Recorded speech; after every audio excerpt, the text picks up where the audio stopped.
Oke, selamat datang di aplikasi ekspedisi dengan saya Ahmad Yusuf Arik. Kita akan melanjutkan bahasan kita tentang aplikasi ekspedisi, khususnya pada proses pembukuan, ya. Bagaimana cara melakukan proses akuntansi, pembukuan atau proses keuangan yang ada di ekspedisi. Di sini saya sudah membuka menunya, teman-teman bisa lihat di tampilan layar, di mana untuk pembukuan atau akuntansi ekspedisi saya bagi ke dalam bagian yang terpisah dari ekspedisi. Di sini ada master data ya, teman-teman bisa lihat di sini ada master data dari pembukuan ekspedisi, terdiri dari grup rekening, kemudian subgrup rekening, dan rekening itu sendiri ya. Kemudian yang berikutnya adalah jurnal, ada proses transaksi yang ada di keuangan. Kemudian setelah jurnal, kemudian diproses posting ya, direkapitulasi dari jurnal yang ada. Kemudian terakhir dari proses ekspedisi keuangan Awibil atau ekspedisi adalah bisa dihasilkan laporan keuangan. Di mana laporan keuangannya terdiri dari 5. Yang pertama adalah buku besar, kemudian trial balance, jurnal, laba dan rugi, dan terakhir adalah neraca akhir ya. Kita akan lihat satu persatu bagaimana proses yang terjadi di ekspedisi untuk bisa mengcover proses keuangannya. Kita lihat dari master data grup rekening, kalau kita klik seperti ini, nah di grup rekening saya sudah memberikan contoh di mana untuk aktiva, di sini ada aktiva, kemudian ada hutang, modal, pendapatan, dan biaya-biaya. Ya, jadi untuk aktiva kita kasih kode grup 01, ya. Kemudian untuk pasiva adalah 02, kemudian untuk modal adalah 03 dan pendapatan 04. Sedangkan biaya-biaya kita kategorikan ke dalam kode grup 05, ya. Jadi ini udah umum di dalam proses akuntansi. Dalam grup bagian besar kita bagi seperti ini. Kenapa demikian? Tujuannya adalah kita nantinya akan mendapat bagaimana mengetahui report dari kode grup 01 ya. Bagaimana cari dari mana summary dari modal secara summary dari grup-grup yang besar. Gitu ya maksudnya. Oke, kemudian kita lihat lagi yang kedua adalah subgroup rekening ya. Di sini saya sudah memberikan contoh untuk subgroup rekening dari kode grup aktiva. Di sini kode grup aktivanya adalah 01, ada 2 ya. Saya umpamakan ada 2 kode grup aktiva. Yang pertama adalah 01 01 di sini kode subgrupnya 01 adalah aktiva lancar. Kemudian kode subgrup 02 di sini adalah aktiva tetap. Jadi dalam pengkodeannya adalah 01 yang ini ya, 01 01 gitu. Itu adalah kode grup untuk aktiva lancar. Kemudian untuk aktiva tetap berarti 01 02 gitu ya. Kita lihat untuk hutang, saya bagi hanya satu, yaitu hutang lancar ya. Jadi 02 01. Kemudian modal usaha juga satu, yaitu bagian dari kode grup modal ya, 03 01 gitu. Pendapatan usaha 04 ya, jadi 04 01. Untuk biaya di sini kode grupnya 05 ada 2. Berarti untuk biaya umum adalah 01, untuk biaya lain-lain adalah 02. Jadi kode grupnya adalah 05 01 05 02 gitu ya, dan seterusnya. Jadi cara Anda membagi kode subgroup seperti itu. Ini pun tujuannya adalah kita ingin mendapatkan summary rekapitulasi dari masing-masing kode subgroup yang di sini dan kode grup ya. Di dalam sistem akuntansi kita akan mendapatkan perhitungan secara totalan ataupun secara detail gitu ya. Oke, kita lanjut ke rekening ya. Rekeningnya sekarang di mana nomor rekening atau biasa disebut dengan COA ya, COA, di mana ini adalah bagian rekening yang biasanya dibuat oleh uh, oleh sistem company untuk mengcapture proses terjadinya proses masuk keluarnya keuangan gitu ya. Di sini saya ambil sampel misalnya untuk kas ya. Untuk kas kita tahu bahwa kas ini adalah bagian dari aktiva lancar ya, dan aktiva lancar ini adalah bagian dari aktiva. Jadi kas itu kita kasih kodenya adalah 01.01.001.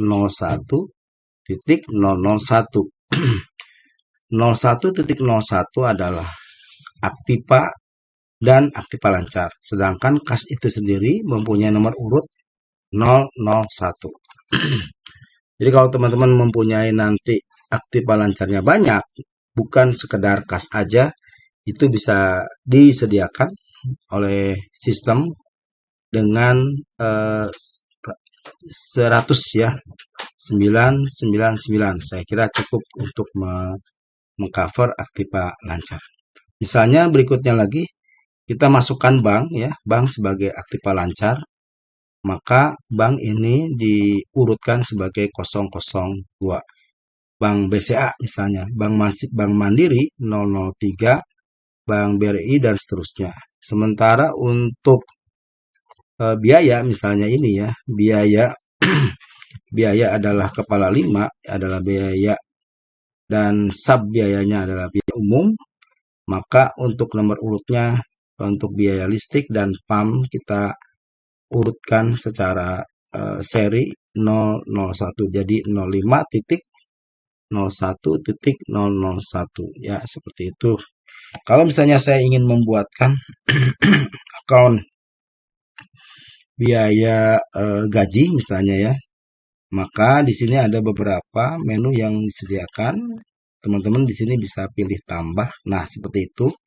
Kemudian pada saat grup, ini karena kita ingin coba masukkan biaya gaji, di sini grup adalah sebagai dimasukkan sebagai biaya umum ya, biaya umum, maka dia 0501. Kemudian di sini kalau lihat teman-teman kita geser ke sini, di sini ada 0501, 001.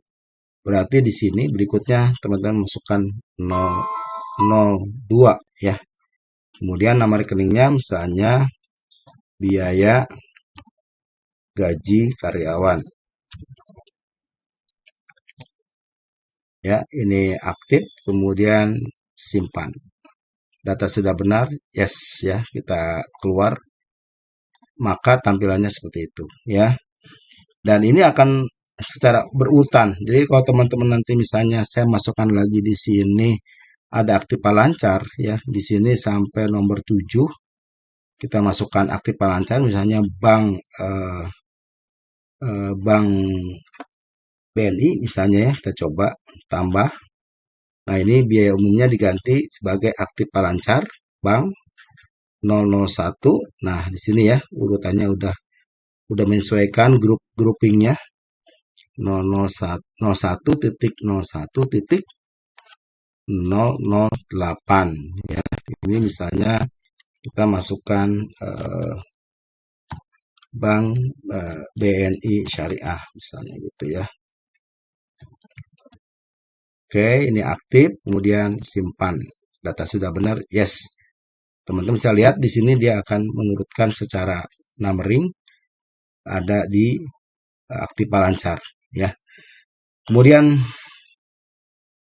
dan nanti bisa Anda lakukan juga kalau misalnya ada kesalahan bisa direvisi ya, bisa diatur-atur. Kemudian pada akhir setelah selesai membuat rekening biasanya Anda melakukan proses printing ya. Printingnya seperti ini kita lihat. Nah, ini adalah nanti bisa di print, diatur bagaimana akun-akun yang akan jadi buat selama periode berjalan pembukuan gitu ya. Oke, kita lihat sekarang ini secara master data udah kita bahas. Sekarang kita lihat jurnal ya. Jurnalnya seperti ini. Teman-teman mesti pahami dulu. Untuk jurnal di sini ada daftar jurnal ya. Di mana daftar jurnal terdiri dari nomor mutasi, tanggal, kemudian bayar ke, tanggal bayar, terima dari, tanggal terima, keterangan jumlah debit, jumlah kredit, kemudian ini flagnya posting. Di bawahnya adalah bagiannya ya. Jadi kalau misalnya nomor mutasi yang satu ini ya, maka transaksinya terdiri dari kas dan biaya listrik. Misalnya nomor satu ini adalah ada kas, pengeluaran kas 1 juta, di mana keluar kas keluar untuk membayar listrik misalnya 1 juta ya, begitu. Kita lihat nomor 2 Anda simpan di sini. Nomor 2 transaksi yang terjadi adalah kas masuk sebanyak 5 juta adalah dari Megalintas sebagai tagihan sebanyak 5 juta. Di sini teman-teman bisa lihat deskripsi dari header dari transaksinya ya. Sini Anda bayar kalau tadi sifatnya kita membayar listrik, di sini bayar ke. Sementara yang terima dari adalah sebagai tagihan dari customer. Begitu seterusnya ya. Oke, pahami dulu konsepnya dan di sini saya sediakan juga tombol-tombol untuk maintenance dari transaksi jurnal. Misalnya saya mencoba mau menambahkan satu transaksi, misalnya saya di sini klik tambah. Nah, teman-teman lihat di sini tanggal 22 bulan 10 2023, ini kita anggap tanggal hari ini, kemudian kita enter, maka dia akan munculkan nomor counter secara otomatis nomor 3 ya, 230003. Kemudian transaksinya misalnya kita membayar gaji ke karyawan ya.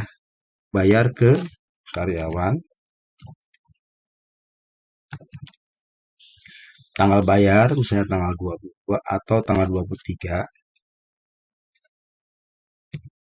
Ini misalnya tanggal 23 besok Senin ya. Kemudian keterangannya adalah bayar gaji karyawan Oktober ya. Oktober 2023 gitu ya. Kemudian terimanya dari nggak ada karena sifatnya kita membayar jadi dikosongkan. Ini tanggal terima juga tidak ada, ini boleh dikosongkan, boleh dikosongkan aja kayak gitu ya. Kemudian transaksinya di sini ada tanda panah dan tanda kali. Menambah maksudnya ada menambah dari detail transaksi di sini, dan ini atau menghapus ya. Kalau ada kesalahan teman-teman bisa menghapus, ada tombol kali seperti ini. Kita coba tambah ya. Nah, di sini masuk ke perkiraan atau akun yang berpengaruh pada saat kita melakukan proses pembayaran gaji ya. Katakanlah membayar gaji dari kas misalnya, ini enter. Nah, di sini keluar akun-akun yang akan dipakai, ini kas ya. Enter. Kemudian kas keluar misalnya sebanyak 30 juta.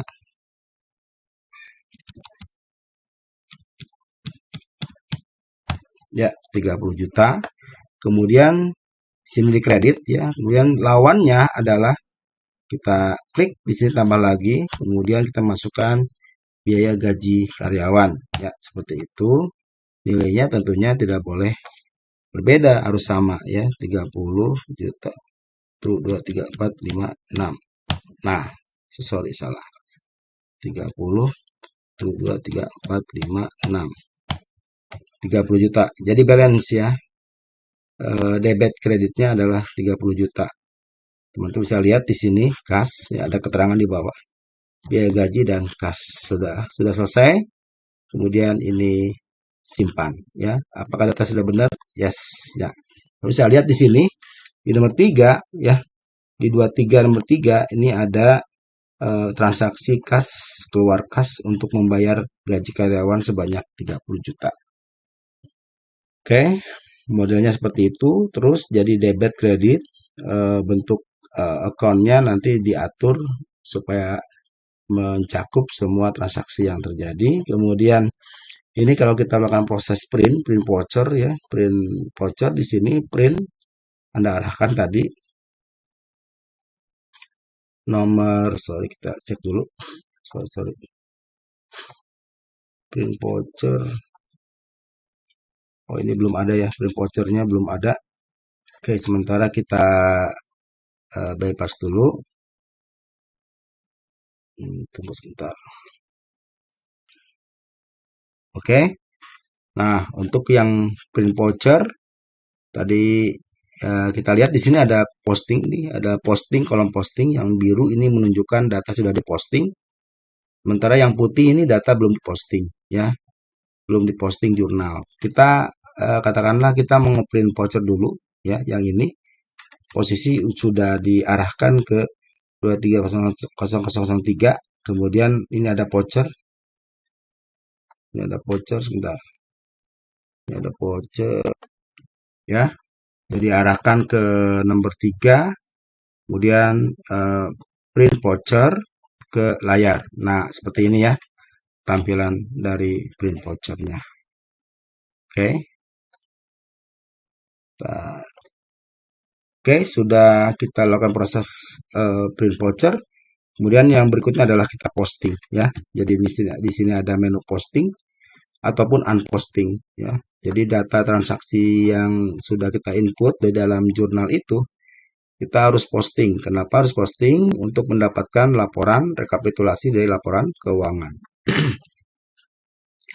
Ini posting tanggal sekarang, kemudian kita proses ya seperti itu. Oke, sudah selesai, batal. Kita lihat jurnalnya. Nah ini, oh sorry, belum terlihat ya. Sebentar, kita lihat dulu sebentar. Ini tanggal 23. Oh iya, tanggal 23 ya. Tanggal 23. Oke, kita proses. Sudah, kita lihat. Nah, ini udah tanda centang biru ya. Artinya sudah dilakukan proses posting. Dan ini pun bisa di unpost ya, dibuka kembali kalau memang akan ada revisi. Setelah proses posting, yang terakhir adalah kita bisa lihat laporan ya. Laporan keuangan seperti apa, kita lihat coba dari buku besar, ini contoh ini ya. Kemudian kita lihat dari posisi kas, karena buku besar adalah menceritakan laporan kartu stok ya. Kartu account, kita lihat di preview. Sorry, kita lihat sampai tanggal 23. Kemudian preview. Nah, seperti ini ya tampilannya. Jadi ada 3 kali pergerakan mutasi kas. Pertama kas keluar, ini kas masuk, kemudian ini kas keluar lagi sebanyak 30 juta. Nah, ini saldonya minus ya karena memang pemasukannya belum ada. Jadi saldo awalnya belum ada, jadi tampak di sini adalah minus. Dan ini menjadi koreksi dari tim accounting untuk memperbaiki saldo awal ya.